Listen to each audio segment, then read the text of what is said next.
episode of Feeding Fatty. I'm your host, Roy. I'm Terry. So, we are the podcast chronicling our journey through wellness. It can include, what we intake as far as food, our exercise, our movement. There's a lot of difference between moving and exercising, and so movement is a good point to talk about with that. But also our mindset.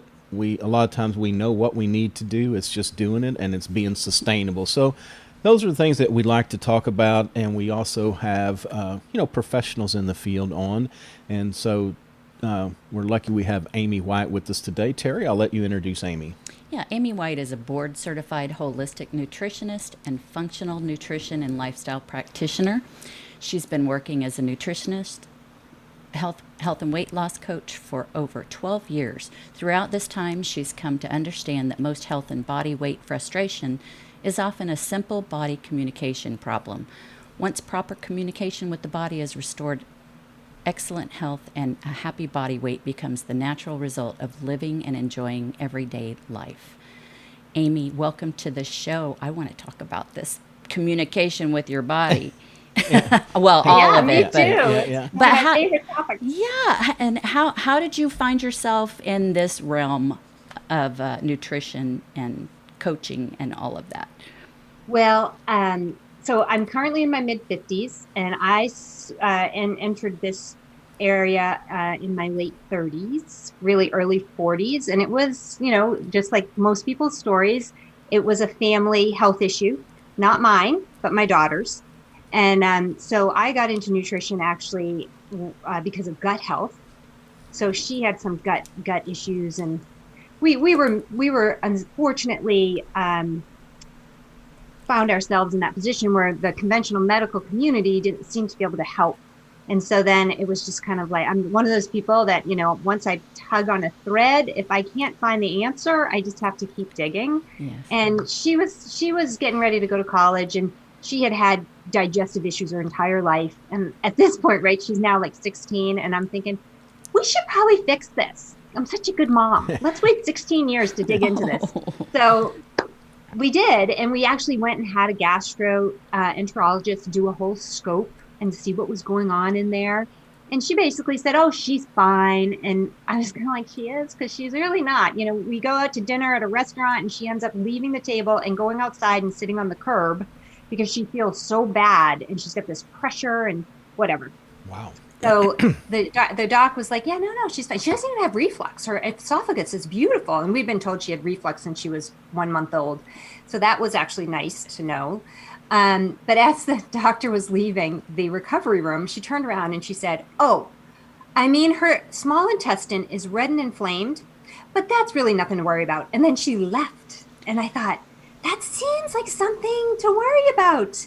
But I knew zero at this point, and I was we were living in Chicago at the time, and I was complaining to some of my girlfriends. I'm like, I don't know. I'm sure we've all been there, but this was the first time in my life I was in this position where I sought the expert, looked for the answer, and didn't get an answer. And then I had no idea who to ask, where to turn. It was very scary and frustrating. And so many people stop at that after they hear their so-called expert. I mean, not so-called, but they're, medical experts and all of that. They just stop.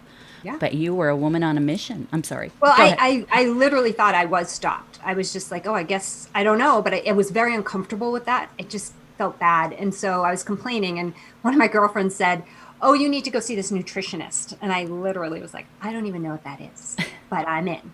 And so that's where I got introduced to this idea of nutritionists. And I was like, hold on. And so she made one tiny dietary change. We saw her once. She said, do this, which was all she told my daughter to do, was stop eating gluten.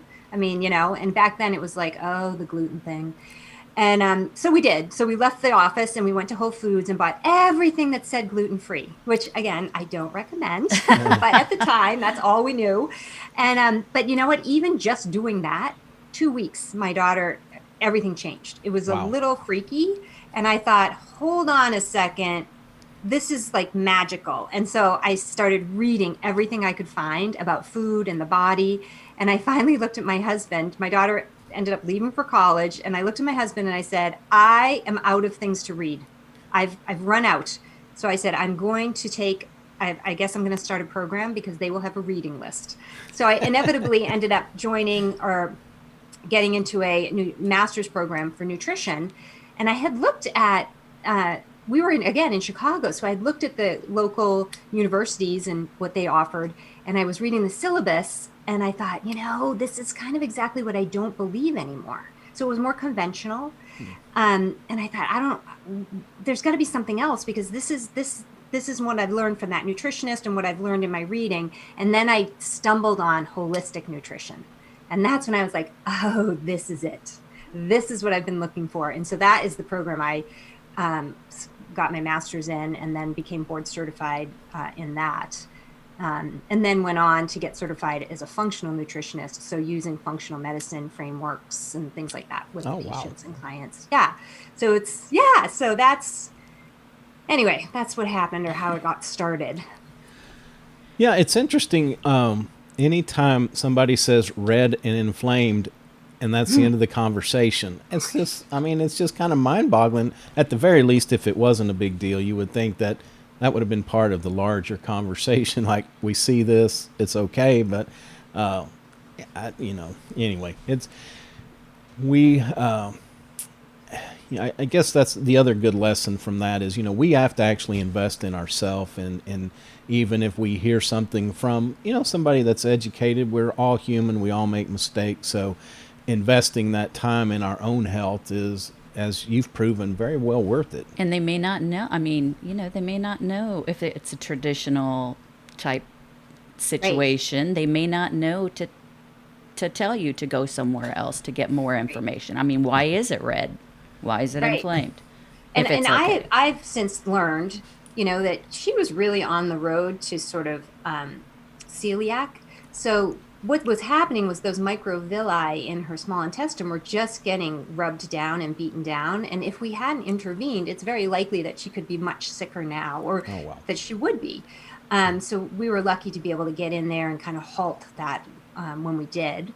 But you just intuitively, I think you kind of know if something feels right or wrong. Like if someone says something, and just intuitively you can kind of go, that doesn't feel right. So saying red and inflamed, like you said, isn't an issue. It didn't feel right. It's just like, that's something's weird. Yeah, that doesn't usually come after the, oh, by the way. Right. That was, it was a very surreal experience.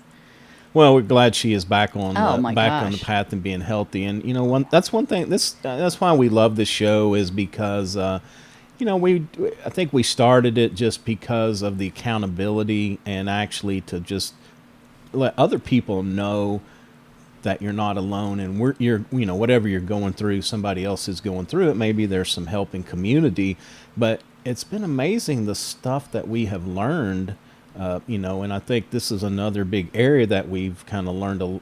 We've learned enough about just to know it matters, is that gut health, that so many things start in our guts, our brain health, a lot of the, I guess the release of chemicals and endorphins and things like that. But it's a very important part of our wellness, but traditionally you just don't hear much about it. Well, and our immune system is housed down there in our gut. Yeah. So really, overall health, it is going to have to start in the gut. And so many people don't consider gut health because they don't have gas and bloating, or constipation or diarrhea. Maybe they have anxiety or depression, excessive levels of stress, migraine headaches, but they don't associate that with their food. So it's really interesting to help people understand it's quite a wide range of things that you can feel if your gut is out of balance. Yeah. And you could kind of, if you don't mind, you can kind of educate us a little bit, because, we have got a couple of functional providers that we have talked to before. And so I guess tell us the difference in the holistic and the functional and traditional, because I feel like the functional makes an effort to get to the root of it, not like, oh man, I've got a bad headache, okay, here's an aspirin, but more of the question of what is the underlying issue causing this headache.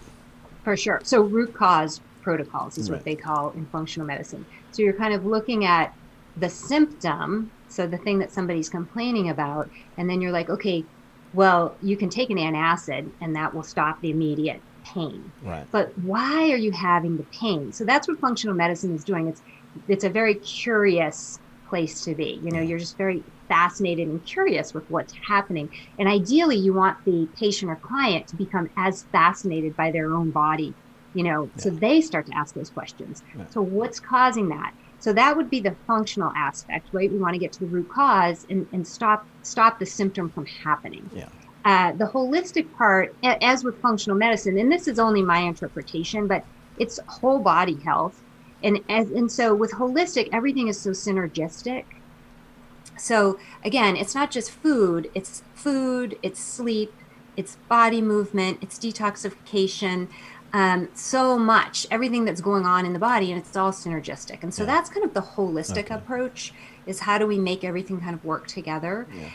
So that, to me, the traditional or conventional approach has sort of, in my mind, shifted to more of that Band-Aids, right? So we take this pill and then we take this pill to counteract the effects of that pill. And it's just sort of masking the root problem. So that's kind of where, how I think about it. And we had a guy on, we haven't aired the episode yet, but we had Dr. Robert Yoho on that talked to us the other day about the amount of revenue that doctors make off of prescriptions, and it's unbelievable, really. I guess I knew that they probably had some incentives, but I didn't realize that some of them could be as much as it was. So there's almost a disincentive. I'd rather keep giving you the aspirin for the headache because I'm making a little money off that. If I were to actually cure you, then where's my income stream?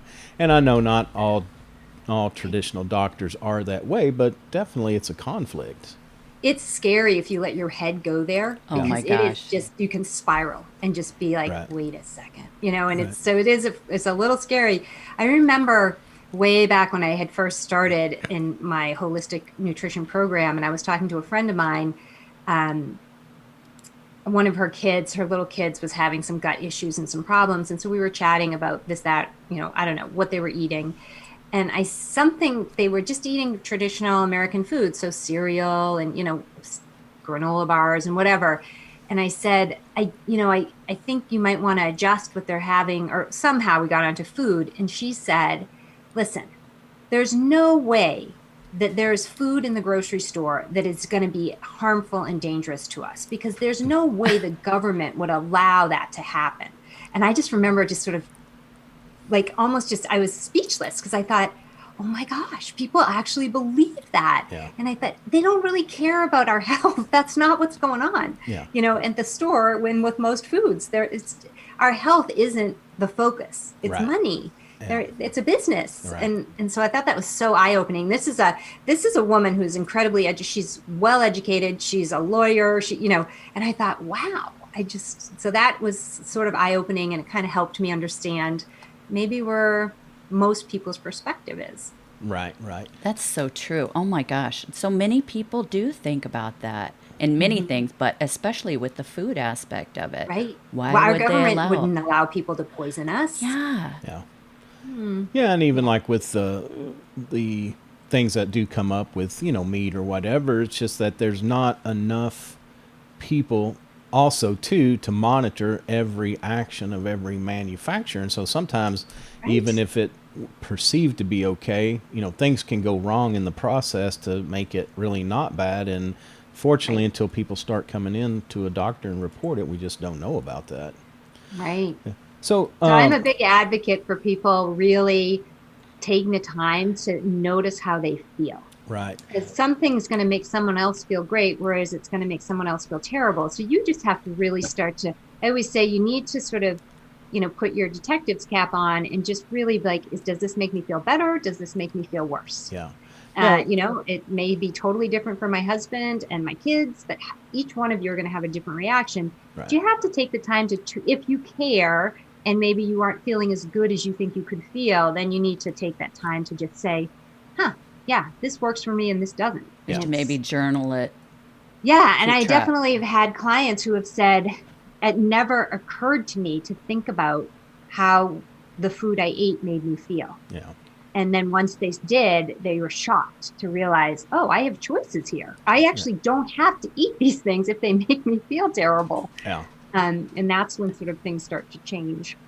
Yeah, Well, I guess that's part of the communication that we were talking. I think Terry was asking about that in your intro. yeah. The communication, the simple body communication is a problem. Yeah. What So, is that? so remember, food is just information, and it's how we communicate with the body.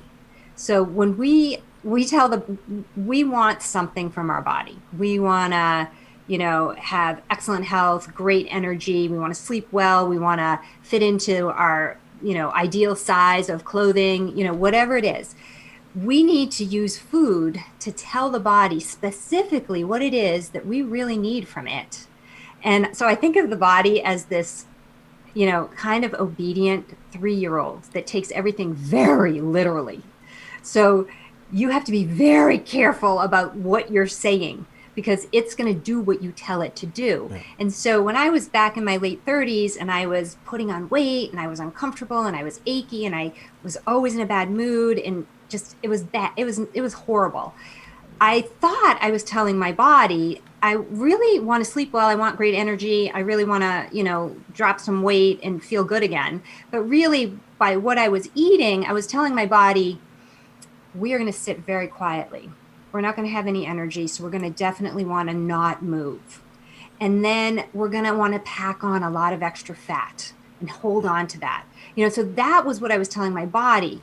Based on what I was eating, which was a lot of processed manufactured carbohydrates, because I was trying to not eat too much meat and I was trying to avoid fats. And, so I was, eating things that said fat free and low calorie. But they weren't telling my body the right message because they were so processed and manufactured and everything came in a little, single serve baggie or this, that, or in this little, throw it in the microwave dinner, perfect size. It wasn't, it really matters what you choose to eat. And so this is getting a little confusing, but there's another term that I learned along the way, and it was called metabolic debt. And I love this. So again, I was approaching 40. I had pretty much spent the 20 years prior eating, doing whatever I wanted. And for the most part, my body compensated and I was okay. But then all of a sudden, in my mid 30s, my body sort of stopped holding it together for me, which is my metabolic debt from all of the previous years had kind of caught up with me. And my body was like, I can't mask this anymore. I can't do it. This is really what's going on. And so I was metabolically very out of balance. My blood sugars were really high. I was a complete sugar addict. I'm sure my insulin was high. I didn't know at that time that you could even test insulin. I didn't know what it was. But based on what was going on with my body, those were the signs. That's where I was headed. Wasn't sleeping well, no energy. Oh man, I was such a cranky monster too. I wasn't fun to be around. So anyway, once we went through this whole thing with my daughter and I learned about food as magic, I also learned, oh, hold on a second. I need to eat in a different way to tell my body a different story. And so once I started shifting what I was eating and I got off the processed carbohydrates and I cut way down on the sugars and I use, carbohydrate as an umbrella term for sugars. So less grains, less, all of that stuff. Then my body started responding completely differently. And that's when all of a sudden my body composition started to change again. And I started getting, heading. So now at 54, I am in way better shape than I was at 37. Not just shape, but my health is better. My energy's better. I sleep better. All of those metrics are so much better. If this is who I had been when I was 37, I would have been so happy. I So hear myself in everything you're saying. I mean, because in your 30, maybe you're raising your kids, doing what you can for your family. You just kind of whatever you can get to eat quick and easy for you and your kids. So everybody's eating all the processed everything, going through the drive-throughs, all of that. And then and you have all these aches and pains and headaches and oh my gosh. And I put on tons of weight too. Yeah. And it's amazing if you eat the right foods for your body, what can happen. It's just a whole transformation. And I saw this funny Instagram or tweet yesterday or today, and it said, listen, if you hold off on dinner long enough, everyone will eat cereal. So follow me for more healthy food tips. And I cracked up because I was like, right, that's what you do because everyone's so busy. And I thought, oh, and then you eat cereal and it's horrible. But it was just so funny because I'm like, that's so true. So so when I was 37, I felt terrible. And it felt like that was it for me. Like the best years were behind me because everybody had always said, oh, you're almost 40. Oh, it just gets worse when she hits 40. And I thought, again, not something I liked. I didn't like it when people said that to me. And so I got a little bit, competitive. I was like, that's not going to happen. That's not okay. But yet then I saw it happening and I was like, no. And so since in the years that I've been doing this, especially with the doctor referred patients that I see, I have had women in their late 30s say to me, I know my best years are behind me. I just don't want it to get worse. I mean, it's okay, but how can I sort of not gain more weight, not have less energy? And if I have to stay here, I'm here. I just don't want it to get worse. And I thought, oh, it just broke my heart because I thought, no, they're not behind you. You have so much ahead of you, but they just kind of had in their own mind given up because they didn't realize that they can completely change how they look, how they feel. So that's sort of my mission at this point is to impact these women who have spent their life nurturing everyone else. But now they're at this point where their kids are grown up, they're moving out, they have more free time. They've probably got some money that they can spend on themselves. It's just a point in life that's actually should be really fun because, we're kind of having this second childhood, but we have more wisdom, we have more money, we have more time, and we don't care so much about what everyone else thinks. Yeah. So it's time to really kind of take charge and kind of embrace that and be the best version of you. So I don't want to hear another woman or man for that matter say, yeah, I know my best years are behind me. And I just hope I don't know, I don't know what they expect, but. Yeah, no, because this is the best time. It's a great time in life, but you need to feel good to enjoy that and to understand that. And I say I have my days, still trying to sort all this eating out, but definitely, there are some things that, like you said, listening to what your body's telling you, and it's the things I love the most probably, but like the chips at the Mexican restaurant and the margarita. And I don't know what's changed about that, if it's my body, but it's like they put a lot of this heavy syrup in it to flavor it and sweeten it. And that stuff, it just almost makes me ill. I mean, like to the point that that next morning when I get up, we've talked about this before, is that, for maybe 2 or 3 hours, it is like my head from my eyes is just full of congestion. It takes me a long time just to get out from under that. And anyway, so, like that stuff, I just have to stay away from it now. There's no, I can't. Well, it sounds like you've shifted your diet in such a way that you really decreased those extraneous sugars. And so you're much more sensitive to the sugar. Okay. Because what I've discovered, it's not the tequila.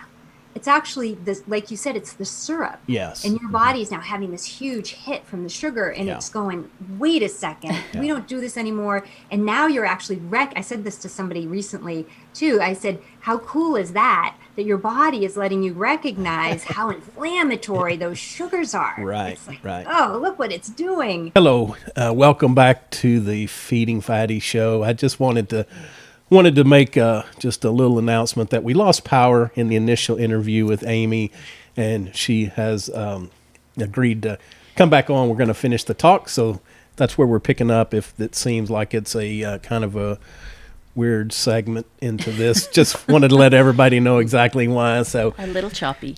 yeah. Amy, thanks for taking time to come back. That was awkward. First half of this is just like when just the power went out and it was down for about 3 hours that night, and actually went out a second time. But anyway, we're all good now. So welcome back. Thanks for taking time out of your day. And so I think you and Terry had a little conversation there going. We wanted to be sure and capture talking about, I guess we want to go with the type 2 diabetic and high blood pressure. Yes. So that is you see that combination often. That high blood pressure tends to go along with high insulin. So prediabetes, type 2 diabetes. So that whole sort of metabolic imbalance. And I was saying that I have typically, when I work with pre-diabetics, so people will come to me because their doctor wants them to go on medication for their pre-diabetes. And they're like, I don't want to go on medication. I would rather fix this. And the doctor usually says, okay, well, I'd come back in 3 months, and which works perfectly because that's what I like, is 12 weeks. And so they'll come see me and they're like, can we do this so that I don't have to go on medication? And I'm like, absolutely. So in a matter of 12 weeks, we will basically adjust their diet to manage those metabolic hormones, the high insulin, blood sugar. And typically in 12 weeks, we see their labs completely shift to healthy non-diabetic labs. So they no longer are showing as pre-diabetics. So the doctor is like, well, there's no conversation to have because you're not pre-diabetic. Now, I've had the opportunity to work with, there's a doctor that refers patients to me. And so I have had the opportunity to work with a diagnosed type 2 diabetic. And he was on 3 blood pressure medicines. And he wanted to manage this. And so he started working with me. And again, we did a 12-week window. And as a diagnosed type 2 diabetic, I mean, his labs were really bad, let's say. Right. That's hard to quantify without my numbers in front of me, but not good. But in 12 weeks, he shifted all of his lab markers to non-diabetic lab markers. Better, I mean, not even pre-diabetic. He was, again, in all healthy, optimal ranges. And he felt great. But I was saying one of the things was that he didn't lose a tremendous amount of weight. I think he lost 20 or 25 pounds, which I guess in 12 weeks actually is a lot of weight. But he would probably have liked to lose another 20 pounds maybe. But ultimately, he came off he was on 3 blood pressure medicines, and he came off all of that. But one of the things that's so important, if you're listening to this, is if you are on high blood pressure medicine and you're shifting your diet, you have to have a cuff at home because it happens very quickly. You can start coming off those medications like within a week.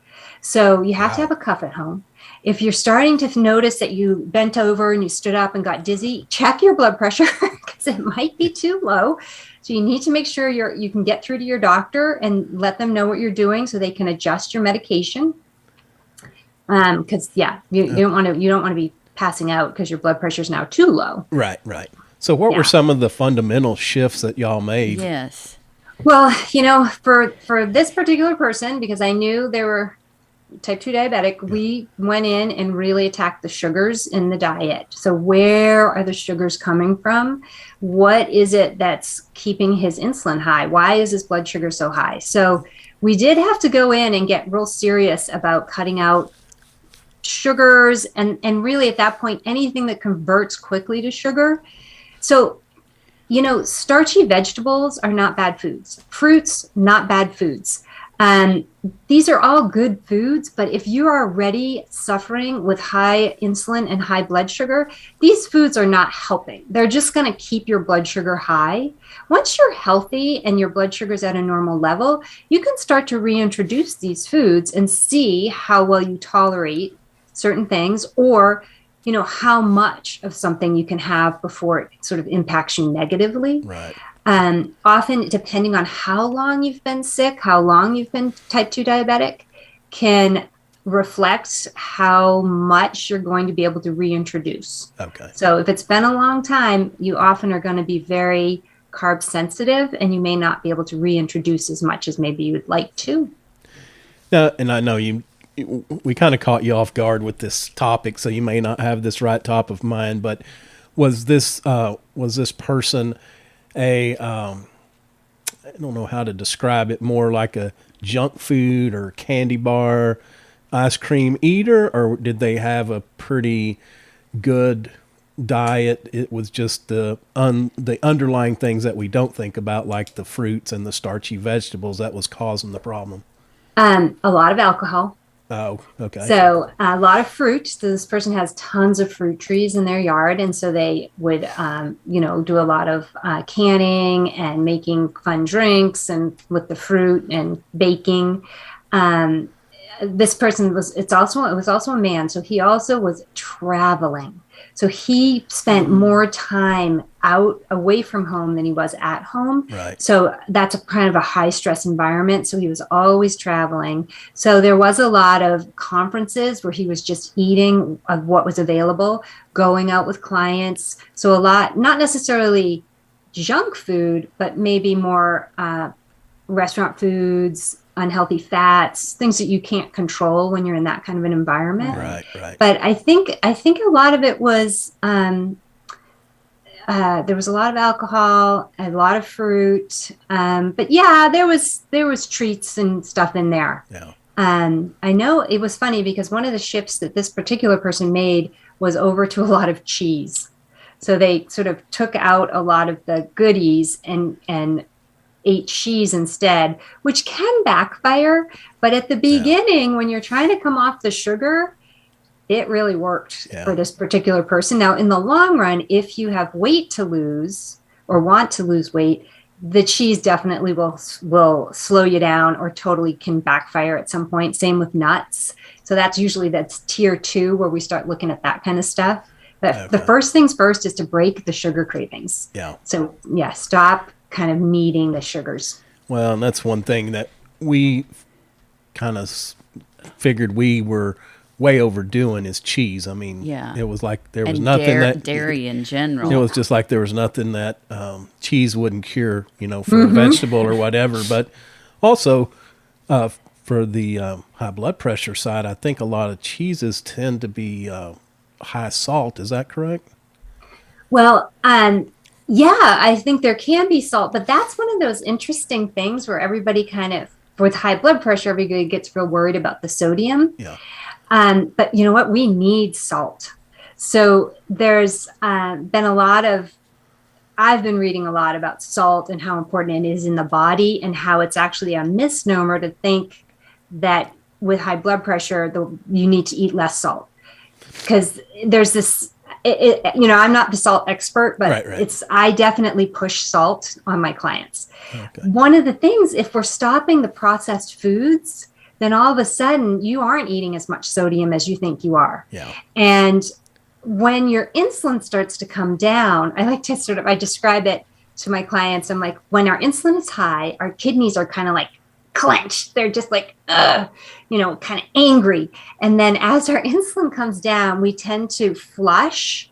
All of a sudden our kidneys relax and they start functioning the way they're supposed to function. And we flush all this fluid. So one of the things you notice when your insulin starts coming down is you have to pee a lot. That's a good sign, but we're flushing all these minerals. And so I'm sure you've heard of the low carb or the keto flu. And this is usually, now they're starting to recognize this is attributed to this mineral imbalance or this electrolyte imbalance. So we're releasing all this sodium. You only have to have one of the electrolytes out of balance, one of the electrolytes to be low, and that throws them all out of balance. So the one that we tend to pee out is sodium. So you actually need to make sure you're getting enough salt. So I definitely recommend, as people are coming off the sugar, lots of pickles, olives, and definitely if you have an electrolyte mix that you like, start including that or just adding salt to your water. And you can tell when you need salt because you crave it. And often people are like, oh, I don't need salt. I don't use salt. I don't salt my food, but they are addicted to potato chips. It's like, and the crunch. So your body wants your salt in this very narrow place, this balance. And so if you are craving salt, you need salt. And once you have enough, things will start to taste too salty. Yeah. So if you are drinking an electrolyte drink and you love it, and then one day you're just like, this tastes like seawater. Yeah. You're fine. You don't need any more salt. Yeah, and it's funny you say that because Pringles, that's not my chip of choice. But whenever I start craving Pringles, it's just almost like you could just lick the salt. Yeah. Lick the salt off of them. Absolutely. I try to get the light salt ones. So Yeah. I guess Which is not as good. I know. so I guess in the beginning of this, the for some of us that have troubles, it would just be probably more like the in line with the keto, just more protein, but the veggies you have to be very selective, and that's one place where we kind of stumble a little bit because we not all vegetables are created equal, and so I guess what are the recommendations, or how do we know which are the ones that will convert to salt, convert to the sugar More rapidly. Yeah. Yeah. So I love that you said, so with this, so if you're in this type 2 or pre-diabetic place, you're sort of leaning more that keto. So I do think of, and I may have said this earlier in the previous conversation, but I do think of sort of dietary principles on this spectrum. And this helps me because when I meet with a client and we look at where they are, where their health is and what their health goals are, health, body, it can help me determine probably where they should start on that spectrum. So if somebody's coming to me and they're pre-diabetic or type 2 diabetic, I am definitely going to start them over here with the keto low carb because we just have to manage the sugar out of the gate. Right. So yes, so typically my recommendation is non-starchy vegetables, right? Easy to say. You sit there and go, great, what does that mean? So think of crunchy vegetables, think of things you would put in a salad, things that grow above ground, except corn. Corn's a starch. So all those sort of above ground vegetables, all your leafy greens, your peppers, cucumbers, green beans, tomatoes. I include onions, even though they grow below ground. Yeah, that's what I was going to just say. They're usually a condiment. So carrots grow and beets grow underground. But again, if you're using them as a condiment, you can do that. But if you want to just keep things simple, just above ground vegetables. Okay.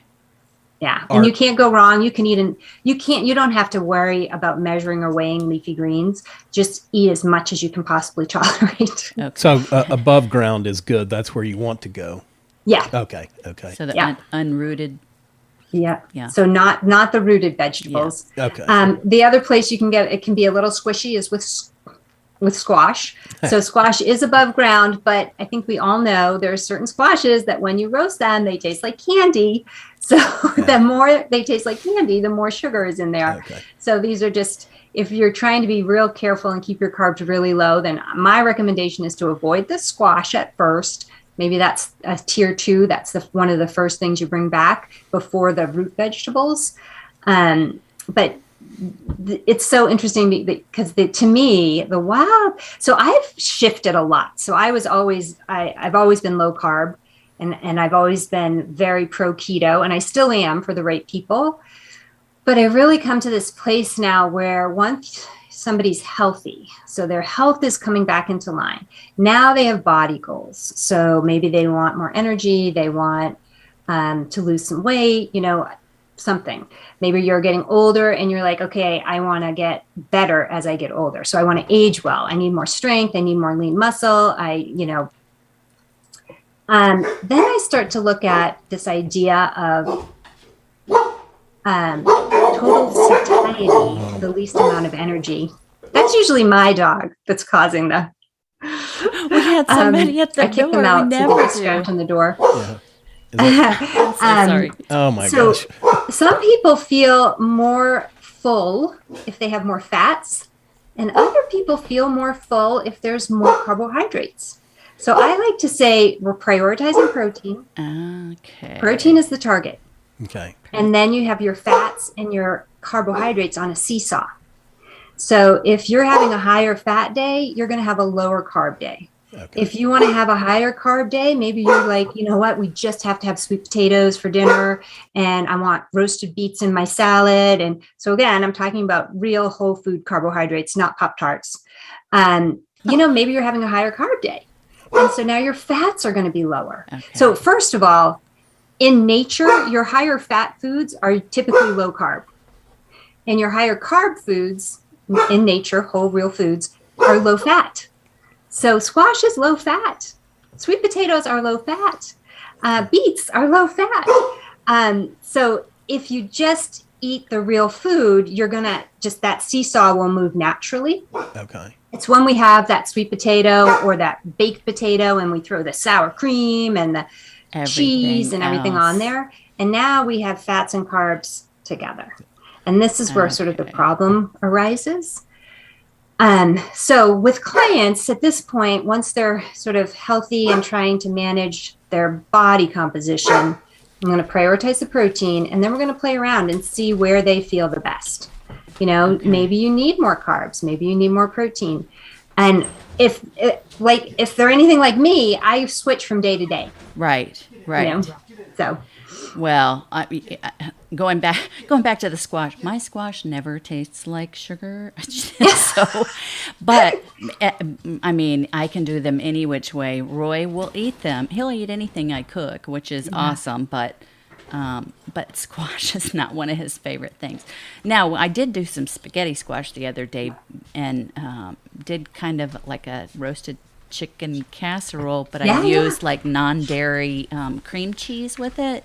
Yeah. And, some diced tomatoes and green chilies. And it was really good. It tastes really good.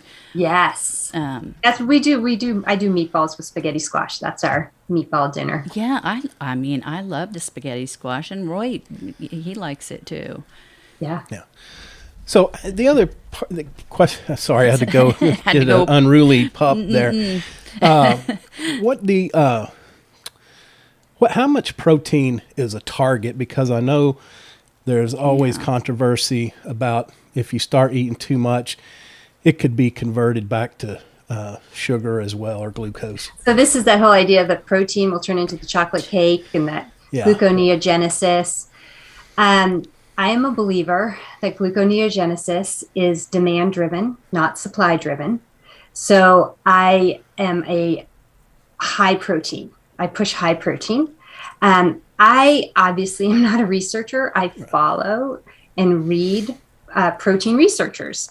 And I am, kind of learning and moving through that on my own and then with my clients.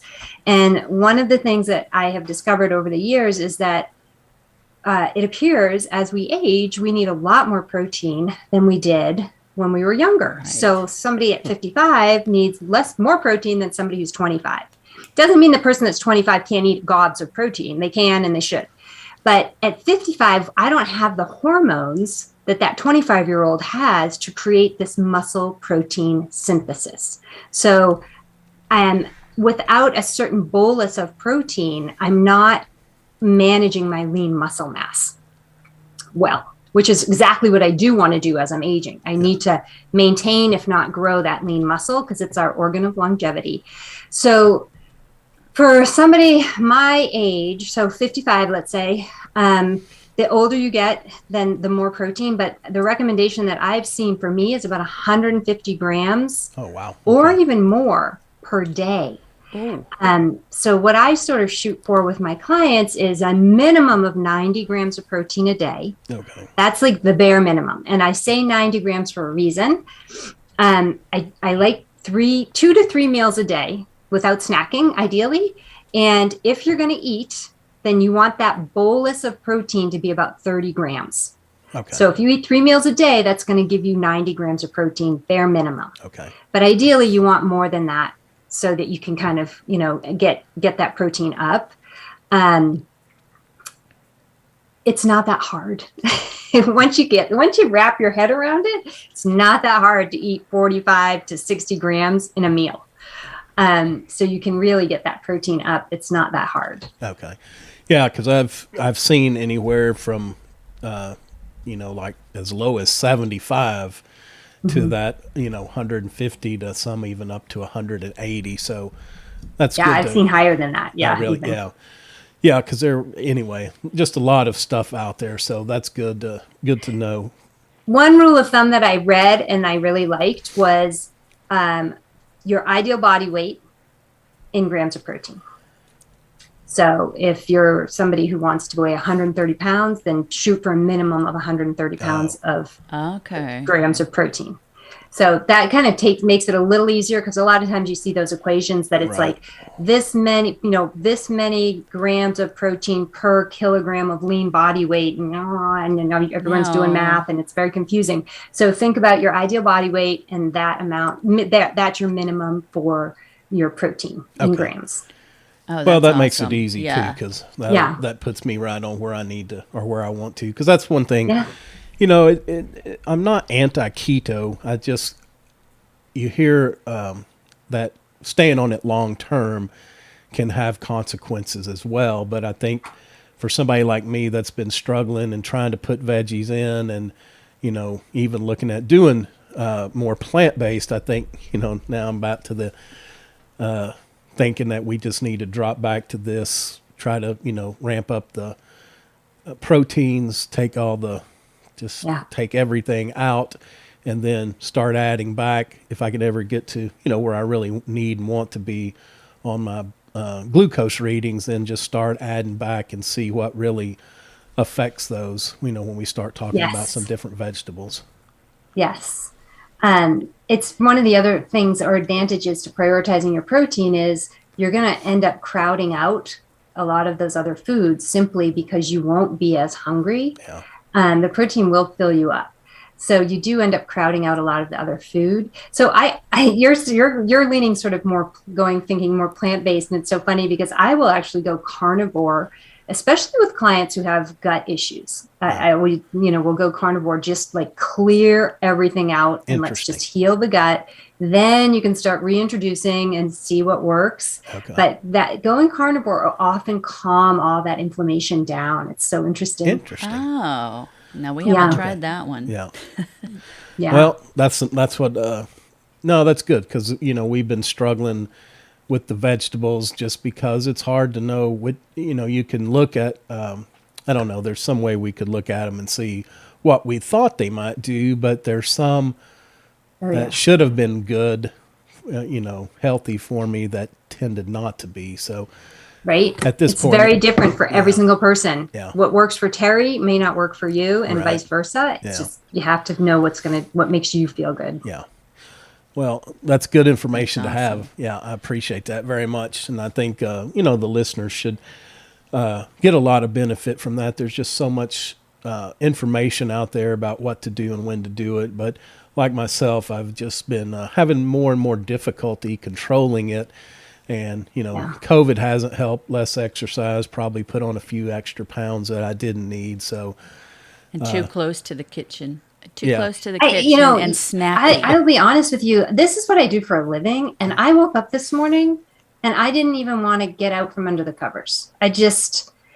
Everything right now just feels so heavy. Yeah. And it just makes everything so hard. Right. And I felt like, I made it through 2020 and I did a good job, and I, went in positive, and I'm like, I'm going to come out better.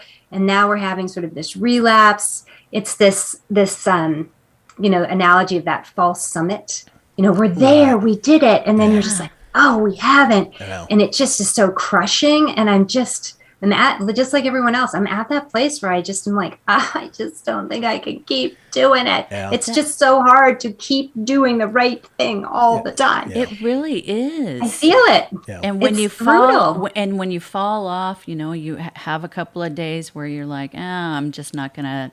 I did great. I'm gonna celebrate today. I did great the last couple of days eating. I'm gonna celebrate today. And then it's like, one more day. Oh, it's the weekend. I'll start Monday. Well, we're having a hard time getting back into that starting. Right. So place. that is key, right? It's that, okay, I fell off, or I didn't make the best choices, and that's fine. The problem is you don't want to get stuck there. Yeah. You need to step back up, Yes. get back over, start moving again.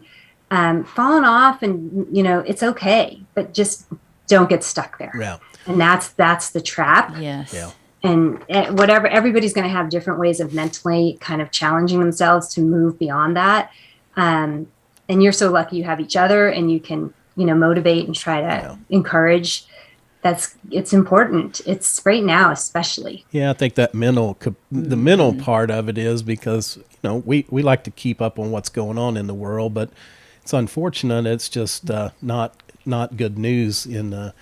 especially with this COVID. It's now what we're seeing here is a lot of.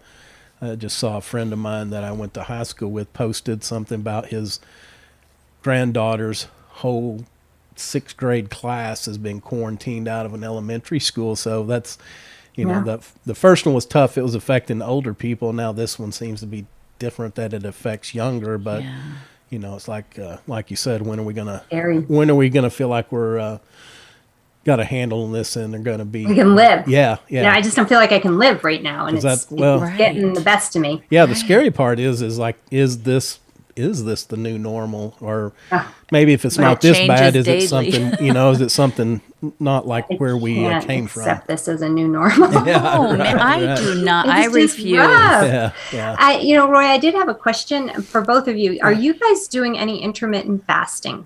Do you do any of that? I was going to bring that up to you. We had, when we started doing plant-based, we started intermittent fasting, where we would eat at noon and then we would eat at 7 p.m. and then not eat again until noon the next day. And we kept that up for a good while. About how long do you think we did that? That's okay. You felt okay until noon. Well, yes. I think I think about a week of it I was kind of done. I think we went for about a month or 6 weeks. We did. But breakfast is my meal, the one that I enjoy the most. And I just, part of it was I just missed the meal. And then, but what I think we would call intermittent fasting, it may not be long enough, but if we could do like from 6 or 7 p.m. to 7 or 8 a.m.,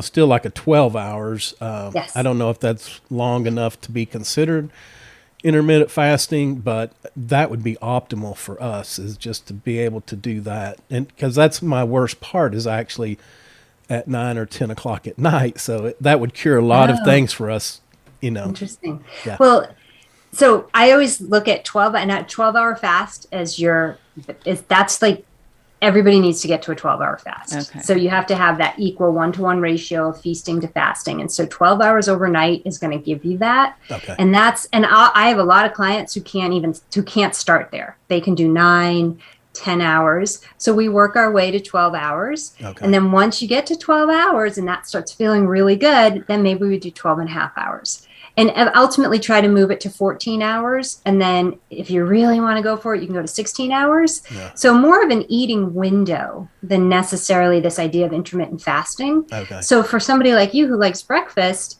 well, maybe that's when you have your eating window. You have an earlier eating window in the day, and then you just end it earlier. So instead of having dinner, maybe you eat your last meal at 5 p.m. or 4 p.m. or something like that. And you do your window that way.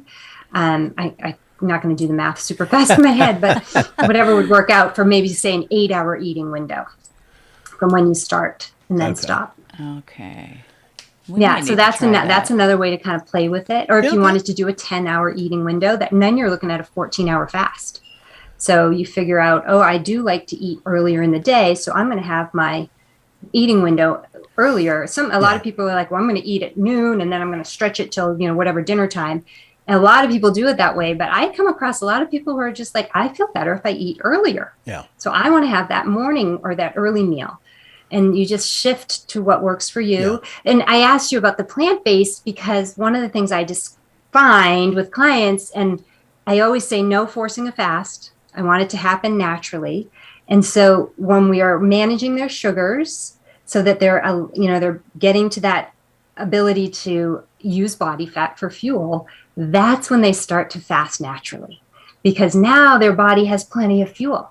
It's not asking them to feed them. And so their appetite really suppresses.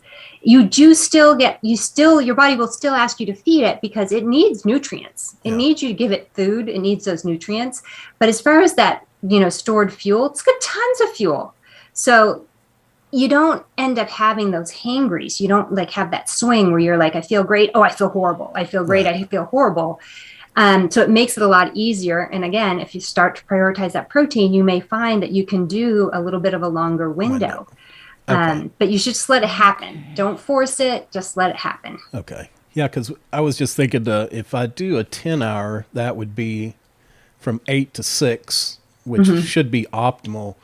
That would still give us 12. But really, you're saying you want to get to a 16 is Well, I think 14 is awesome. okay. I do. Okay. I think 14 is great. And I guess the point, if 14 becomes something that all of a sudden you realize, oh my gosh, I went 16 hours today.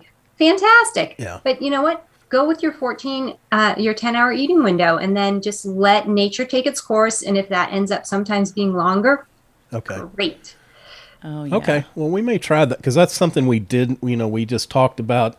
We've talked about shifting it, but really that's what we would normally want to do anyway is, have that last meal around 6 Yeah. and then not eat again till breakfast because Right. that cuts all my evening snacks out. And not That- too early. So, and then you're also creating your own personal food policy, which is I do not eat after 6 p.m. No. So instead of just being like, oh, maybe you should have something in front of the TV, you're like, oh, no, I don't eat after 6 p.m. It's that Yeah. simple. It's one of those funny things when you create a food policy for yourself, you think, I do this, not this. It's cut and dry. It's Yeah. black and white, and boom. I recently had a new food policy that I put in place, which was I do not eat in front of the television. And it's so funny. I put up a video on what not to do because I put my food policy in place. I don't eat in front of the television. This is going amazingly well for like a week. And then I started to get very antsy about it. And I started to feel not good about it. And I'm like, oh, I just can't do this. Like, it's too hard. And I'm like, what is happening? And I realized in my brain, my simple, I do not eat in front of the television had morphed into no electronics while I'm eating, no distractions. I have to focus on my food. And it just became overwhelming and way too much because I like to read Yahoo News when I'm eating my lunch. And all of a sudden that was off the table. Yeah. And then I realized that is not off the table. That is not my policy. It is only that I do not eat in front of the television. Yeah. And then all of a sudden it became easy again. And I'm like, I can do that. Yeah. But all of a sudden morphing it into this thing where I had to be mindful all the time when I was eating and it was just like, I mean, at some point I might get to that place where I'm like, okay, I'm not going to read Yahoo News when I eat my lunch, but that is not this time. Yeah. I am not there. I see. I mean, that's exactly what we do is we just like restrict everything to the letter. And then we start adding things like exactly like that. Too much. Yeah. We can make You it have harder to get on really ourselves. good at that one thing so it becomes this mindless action. Like to the point where so what we're trying to do is become less mindful. We want to create these mindless habits that actually propel us in a positive direction instead of mindless habits that are totally working against us. Yes. Like eating in front of the television, I must get more to eat because it's fun. I'm being entertained in multiple ways now. Right. So now when I just say, no, I'm not eating in front of the TV, I just cut out all this extraneous food, calories that I don't need. No. Simple. It was so easy. Just a little tiny tweak.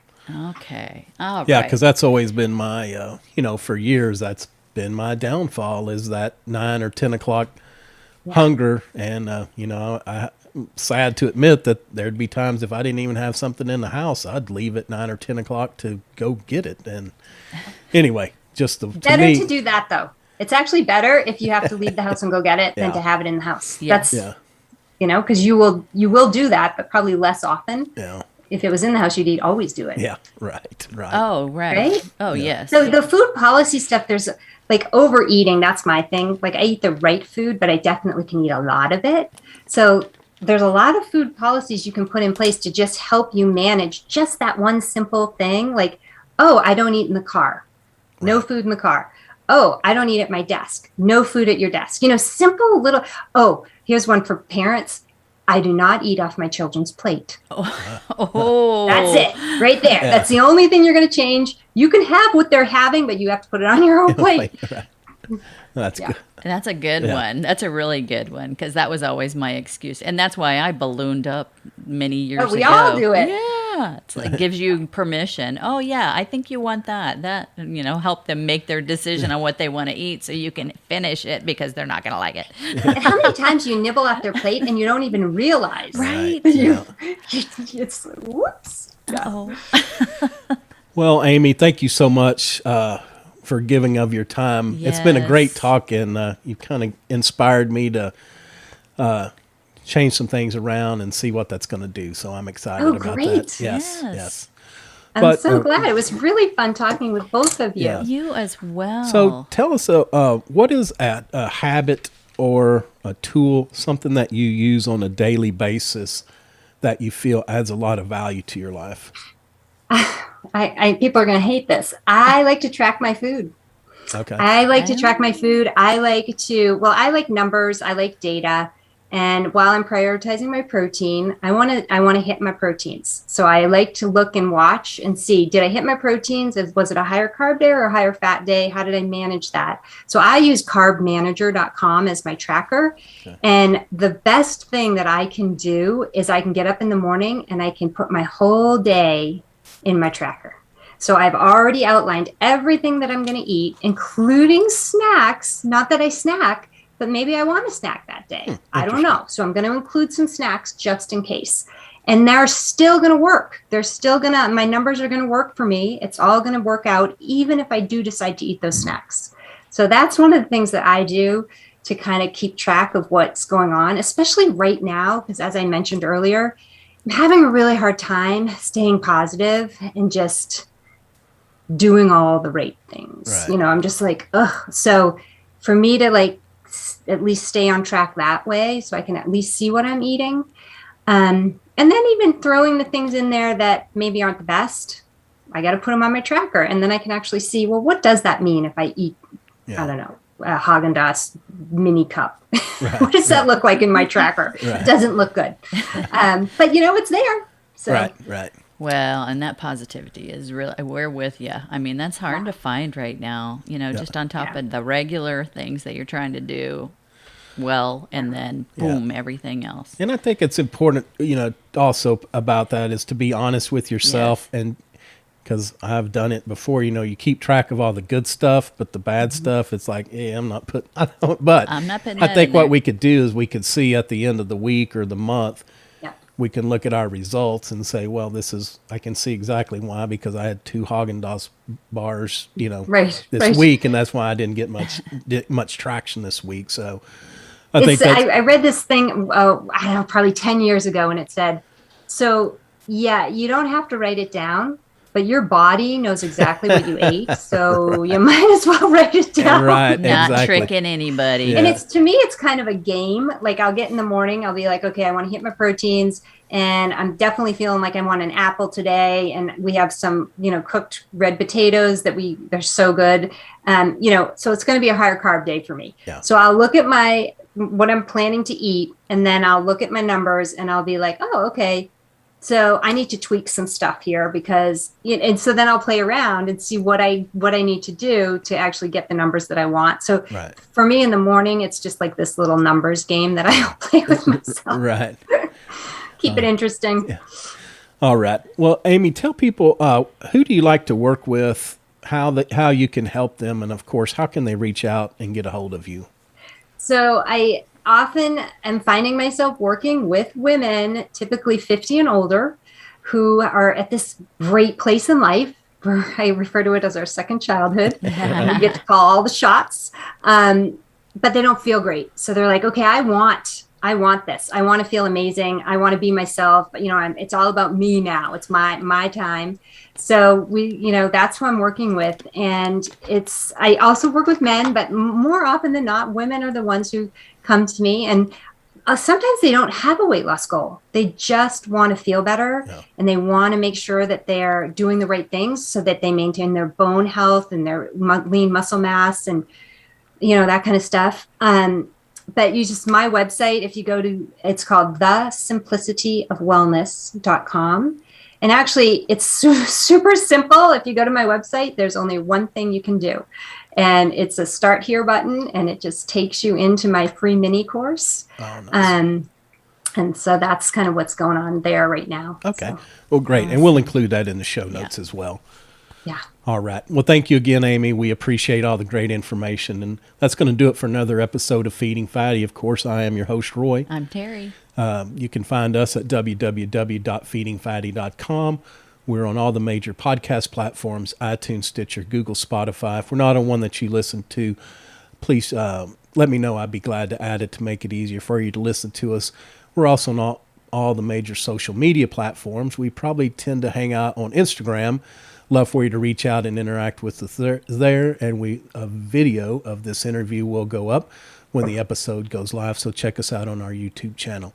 Until next time, take care of yourself and take care of your health.